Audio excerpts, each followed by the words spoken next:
চলো তোমাদেরকে আজকে একটা সহজ পদ্ধতিতে কাঁচা আমের রেসিপি শেখাই। প্রথমে আমগুলোকে এরকমভাবে ছুলে নিতে হবে।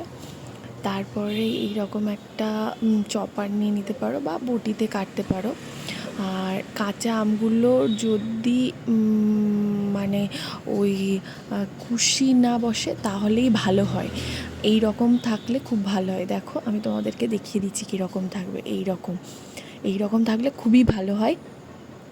আমগুলোকে ভালো করে পরিষ্কার করে নেবে, তারপরে এগুলোকে এরকমভাবে ছাড়িয়ে কুচি কুচি করে নেবে। আমি দেখিয়ে দিচ্ছি তোমাদেরকে কেমনভাবে মানে কেমন সাইজের কাটতে হবে।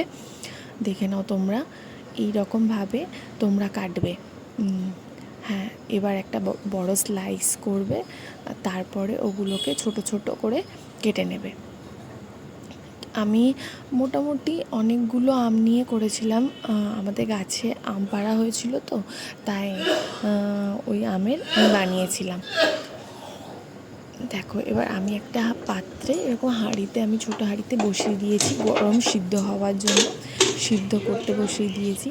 সিদ্ধ হয়ে গেলে দেখবে এই রকম ঘনত্বে চলে এলে এগুলোকে নিয়ে তুমি একটু স্ম্যাশ করে নেবে।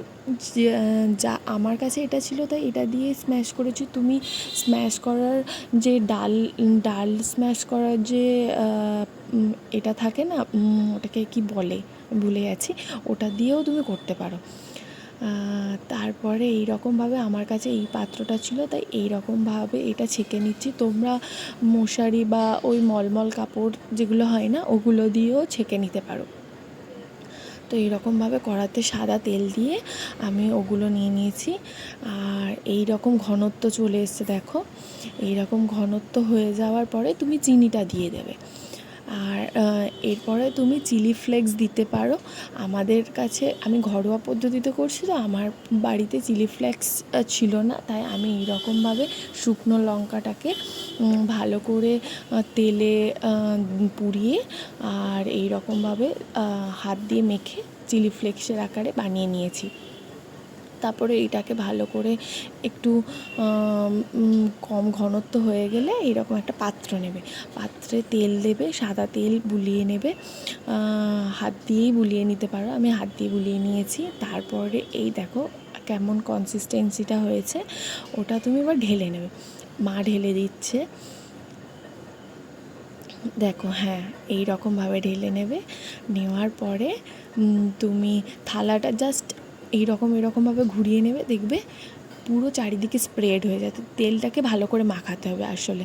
এরকম পুরো করে স্প্রেড করে রোদে শুকাতে দেবে। এখন যা রোদ্দুর পড়েছে, রোদে শুকাতে দিলে দেখো এই রকম শুকনো হয়ে যাবে। মা দেখো তুলছে, শুকনোটা কি সুন্দর হয়েছে, দেখো কি সুন্দর উঠে আসছে।